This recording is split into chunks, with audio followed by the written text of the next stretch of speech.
कि आरती ने जो इतनी बड़ी शर्त रखी है कि मैं उस घर में तभी जाऊंगी जब आप मेरी माँ को लेने आओगे। तो राघव सिंह राजपूत और उसका परिवार जो है वो सारा इकट्ठा हो जाता है अंजलि और आरती के घर पर, और वहाँ आकर उनको शादी का कार्ड देता है, आमंत्रण देता है एक तरह से कि महक और युवराज की शादी में तुम दोनों को आना है। लेकिन आरती फिर से वही कहती है कि अगर आप मेरी माँ को खुद उस घर में लेकर जाओगे तभी हम आपके साथ चलेंगे, नहीं तो नहीं जाएंगे। तो राघव सिंह राजपूत और अभय सिंह राजपूत बिल्कुल हाँ हाँ कहते हैं कि हाँ बिल्कुल हम तुम दोनों को अपने घर लेकर जाएंगे, और तुम दोनों का तो महक की शादी में आना, उपस्थित होना, आशीर्वाद देना सबसे ज़्यादा ज़रूरी है। आरती कह देती है कि ठीक है, अगर आप इतना कह रहे हो तो हम ज़रूर चलेंगे। और तभी आरती एक और शर्त रखती है कि उससे पहले आपको मेरी माँ से माफ़ी मांगनी पड़ेगी। राघव सिंह राजपूत फिर से भड़क पड़ते हैं, लेकिन बाकी सारा परिवार आकर उनके कंधे पर हाथ रखता है तो वो समझ जाते हैं कि उनको नाराज़ नहीं होना है, गुस्सा नहीं होना है।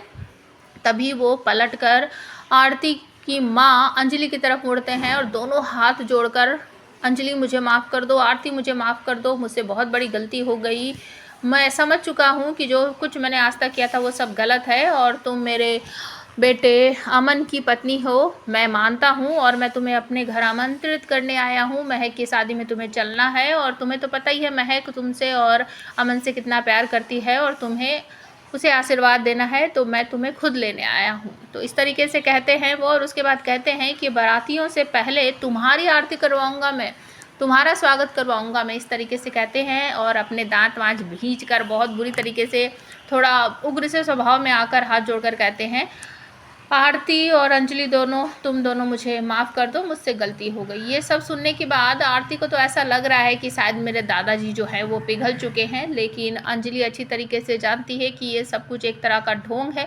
लेकिन वो बेचारी व्हील चेयर पर है, ना बोल सकती है ना कुछ बता सकती है, तो मजबूरी में वो सब कुछ खड़े हुए बस बैठे हुए देख रही है। तो आप हमें कॉमेंट करके बताओ, क्या आरती इतनी आसानी से उस घर में चली जाएगी या फिर कोई उसका सहारा बनकर उसके साथ जाने वाला है? प्लीज़ कॉमेंट करके ज़रूर बताना।